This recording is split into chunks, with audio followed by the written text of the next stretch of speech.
भारत लजीज खान पान का देश और खान पान के शौकीनों की जन्नत। जी हाँ, भारत में खान पान अपने आप में एक अलग संस्कृति है जिसे हम करोड़ों भारतीय दिल से सेलिब्रेट भी करते हैं। और ना सिर्फ हम भारतीय बल्कि विदेशी भी हमारे भारत के खान पान की संस्कृति को फॉलो करते हैं और भारतीय डेलिकेसीज के कदरदान भी हैं। भारत एक देश के रूप में कई बड़ी अजीम संस्कृतियों का एक नायाब सा संगम है, जिसकी वजह से हमारे रोजाना के खान पान पर भी इन बुलंद संस्कृतियों का इम्पैक्ट साफ नजर आता है।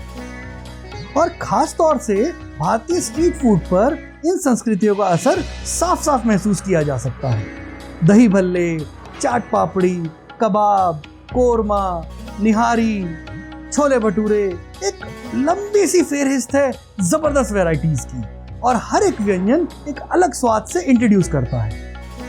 इन जबरदस्त माउथ वाटरिंग और डिलीशियस डेलिकेसीज के बीच आज आपको दिलचस्प कहानी सुनाएंगे एक अंडररेटेड सी पर बड़ी अजीम हिस्ट्री कैरी करती हुई एक प्योर एंशिएंट इंडियन डिश जिसका नाम है खिचड़ी। जी हाँ, खिचड़ी। अगर खिचड़ी शब्द के ओरिजिन से कहानी की शुरुआत करें तो ये एक संस्कृत शब्द खिच्चा से आया। भारतीय महाकाव्य महाभारत में भी खिचड़ी का जिक्र पढ़ने को मिलता है। कहा जाता है कि पांडवों ने अपने वनवास के दौरान द्रौपदी के हाथ की खिचड़ी का स्वाद चखा था। भगवान कृष्ण और सुदामा की कहानी में भी खिचड़ी का वर्णन मिलता है। अगर ध्यान से भारतीय पुरातन ग्रंथों का अध्ययन किया जाए तो साफ तौर पर कहा जा सकता है कि खिचड़ी एक प्योर एंशिएंट इंडियन व्यंजन है। अगर 300 बीसी के आसपास की हिस्ट्री को खंगालें तो एक ग्रीक किंग सेल्यूकस ने अपने भारतीय सब कॉन्टिनेंट के सफर के दौरान के दस्तावेजों में भारत में बनने वाली खिचड़ी जैसी एक डिश का वर्णन किया है। और बहुत ही famous Moroccan traveller Ibn Battuta ने भी अपने दस्तावेजों में खिचड़ी जैसी एक डिश का जिक्र किया है किशरी के नाम से।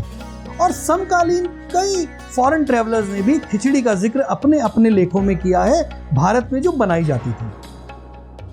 अगर मुगल काल का इतिहास और उससे जुड़े दस्तावेजों को खंगाले तो खिचड़ी और मुगल बादशाहों से जुड़ी कई इंटरेस्टिंग मालूमात हासिल होती हैं। जैसे कहा जाता है कि बादशाह अकबर को खिचड़ी अहम तौर पर पसंद थी। मुगल राइटर अबुल फजल ने भी अपनी बुक आईने अकबरी में खिचड़ी और खिचड़ी को बनाने की विधि का वर्णन किया है। और बादशाह के वजीर बीरबल जी की खिचड़ी का किस्सा तो पूरे भारत में मशहूर है ही। एक और मुगल बादशाह जहांगीर को भी मसालेदार खिचड़ी काजू और पिस्ता से बनी काफी पसंद थी और उन्होंने उसका नाम रखा था लजीजान। कहते हैं आलमगीरी खिचड़ी का भी औरंगजेब के शाही दस्तरखान में एक वकार रुतबा था। 19वीं सेंचुरी में अवध के नवाब के शाही बावर्ची खाने में भी खिचड़ी और खिचड़ी को बनाने की विधि से जुड़े दस्तावेज पढ़ने को मिलते हैं। शाही बावर्ची बादाम और पिस्ता को दाल और चावल की शेप दिया करते थे ताकि खिचड़ी का स्वाद मेवों से भरपूर हो लेकिन शक्ल खिचड़ी की ही रहे। अब नवाब और उनके नखरे।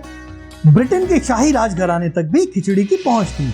बताया जाता है कि क्वीन एलिजाबेथ को उनके उर्दू ट्यूटर मुंशी अब्दुल करीम ने खिचड़ी का स्वाद चखाया था और मसूर के दाल का इस्तेमाल करके बनाई गई खिचड़ी मल्लिका को इतनी पसंद आई कि उस दाल का नाम मल्लिका मसूर रख दिया गया। कई फूड हिस्टोरियंस का ये मानना है और हमारा भी यही मत है कि खिचड़ी बनाने की विधि में एंशिएंट टाइम्स से लेकर आज मॉडर्न टाइम्स तक कई चेंजेस आए होंगे, क्योंकि हम भारतीयों के जीवन के लगभग हर एक रुख का कई देसी और विदेशी संस्कृतियों से राब्ता हुआ तो हमारे रोजाना के खान पान पर एक इम्पैक्ट साफ नजर आता है।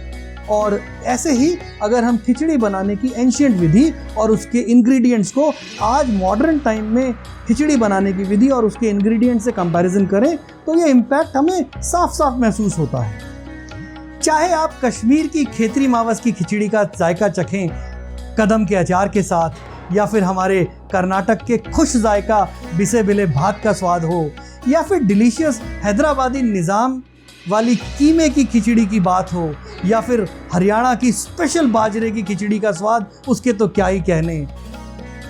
गुजरात की कड़ी खिचड़ी के पूरे भारत में दीवाने हैं और तमिलनाडु के वेनपोंगल के तो खैर विदेशों में भी चर्चे हैं। बंगाल की भोगेर खिचड़ी के बिना खिचड़ी की किस्से पूरे नहीं हो सकते। तो अगर खिचड़ी की ये दिलचस्प कहानी सुनकर आपको भूख लगाई हो तो इंतज़ार किस बात का, घर में बनवाइए खिचड़ी और उठाइए इसका लुत्फ। और हाँ, भूलिएगा नहीं, खिचड़ी के 3 यार, दही, पापड़ और अचार।